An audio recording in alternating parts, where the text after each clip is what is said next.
बैसाख के महीने में, माधव महीने में इतनी महत्वता क्यों? बैसाख के महीने में नवमी तिथि को माता जानकी का प्रागट्य हुआ है। पृथ्वी से शुक्ल पक्ष की नवमी तिथि, बैसाख महीना,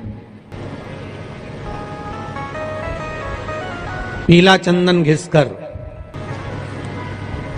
उस चंदन को एक सुंदर पीपल का कोमल पत्ता, कोमल पत्ता मतलब एकदम, एक तो पीपल का होता है कड़ला पत्ता, एकदम कड़क हो जाता है, और एकदम होता है कोमल पत्ता।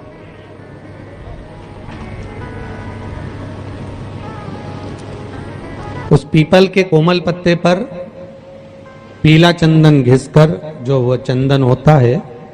उस चंदन को घिसकर उस चंदन को उस पत्ते पर रख ले। और महाराज उस पत्ते को मध्याह्न के समय पर, जैसे जब सुबह के समय पर सारी पूजन हो जाए, अर्चना हो जाए,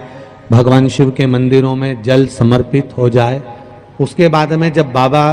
एकदम आनंद में विराजे हों, तब जहां शिवलिंग रखा होता है,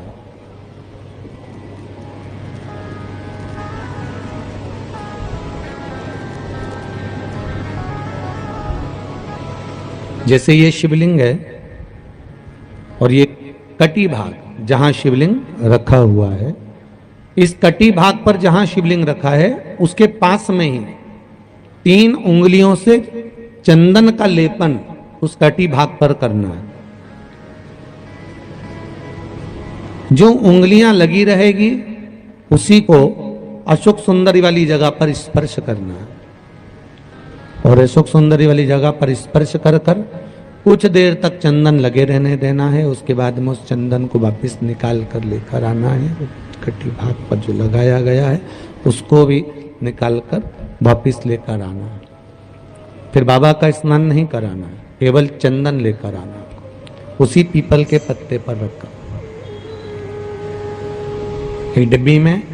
उस चंदन को आप रख लीजिए। कुछ दिन जिसकी नेत्र ज्योति कमजोर है, चश्मा लग रहा हो,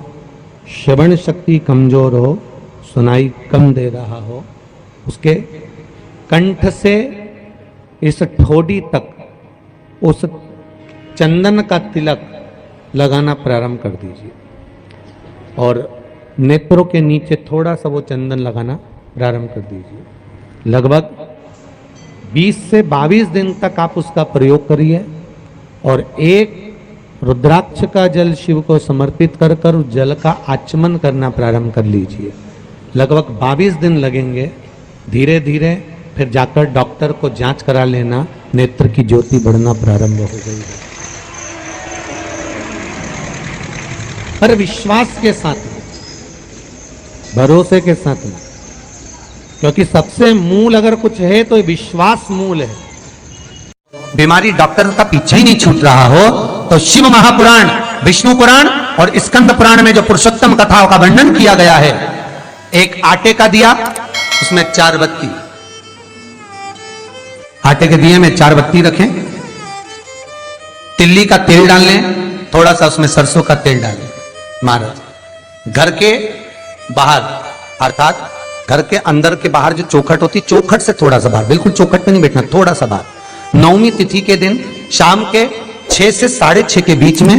21 बार जो व्यक्ति बीमार रहता है उसके सिर से नीचे की ओर श्री नरसिंह भगवान का स्मरण कर कर, जिस अधिक मास में जिस तिथि को उतारा कर रहे हो उस तिथि का नाम लेकर, उस अश्विन अधिक मास का नाम लेकर, जो व्यक्ति का उतारा कर रहे हो उसका नाम और गोत्र लेकर 21 बार जो उतार कर उस दिए को घर के ही चौखट पर रख देता है, उस व्यक्ति की बीमारी छूट जाती है महाराज, वो रोगीला नहीं रहता। बैसाख के महीने में, माधव महीने में इतनी महत्वता क्यों? बैसाख के महीने में नवमी तिथि को माता जानकी का प्रागट्य हुआ है। पृथ्वी से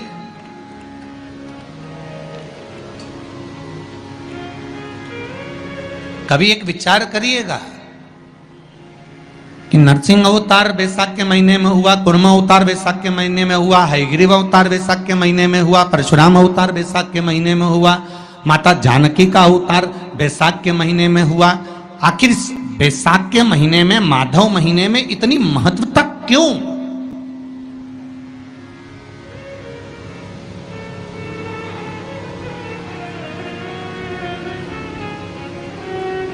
बैसाख के महीने में पड़ने वाली एकादशी, चतुर्थी, प्रदोष, अमावस्या, पूर्णिमा, शिवरात्रि, ये सभी इतनी महत्वपूर्ण क्यों हो जाती है?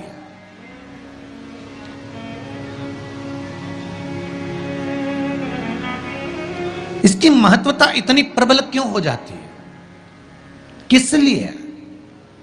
क्योंकि बैसाख का जो महीना पड़ता है, सूर्य की संपूर्ण तपन, सूर्य देव अपने पूर्ण तेज के साथ में, पूर्ण तेज के साथ में मृत्यु लोक के निवासियों पर, चाहे जलचर हो, थलचर हो, वायुचर हो, चाहे जो जीव हैं, उस पर जब किरण फेंकते हैं तो संसार का जो मनुष्य है उस पर जब ताप पड़ता है तो ताप पड़ने के कारण उसके मुख से भगवान का नाम निकल ही जाता है, स्मरण नाम निकल ही जाता है। जब उसके मुख से भगवान का नाम निकलता है तो वो भगवान की शरणागति खुद ग्रहण कर लेता है, स्वयं शरणागति ग्रहण कर लेना। बैसाख की पोथी पढ़ते हो आप लोग? आप में से अगर कोई पढ़ता हो बैसाख महीने की पोथी, तो उसमें एक वर्णन आता है। उस बैसाख के महीने में मात्र अगर 5 बेलपत्र और मट्टी के पात्र में रखा हुआ जल, मट्टी के पात्र से मतलब है कलश, जो माटी का जो कलश होता है आपके घर में जो रखा हुआ है, ये जरूरी नहीं है कि वो नया ही खरीदना पड़ेगा,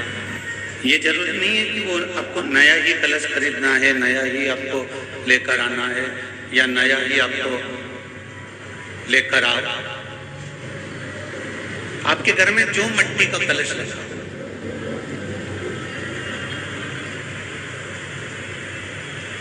जो माटी का कलश आपके घर में रखा हुआ, 5 बेलपत्र,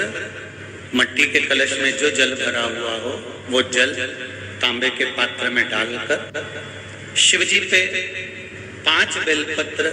अशोक सुंदरी वाली जगह पर, जो आप लेकर आए हो 5 बेलपत्र, वो अशोक सुंदरी वाली जगह पर समर्पित कर मट्टी के पात्र का जो जल है वो जल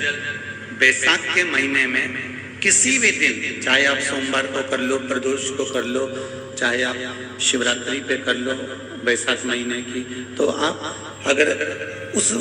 मट्टी के कलश का जल या पात्र का जल शंकर भगवान को 5 बेलपत्री अशोक सुंदरी वाली जगह पर समर्पित कर जल अगर चढ़ा देते हैं तो महाराज ये उदर से जो जुड़ी हुई परेशानियां जो मनुष्य को झेलना पड़ती है, चाहे भोजन नहीं पच रहा हो, चाहे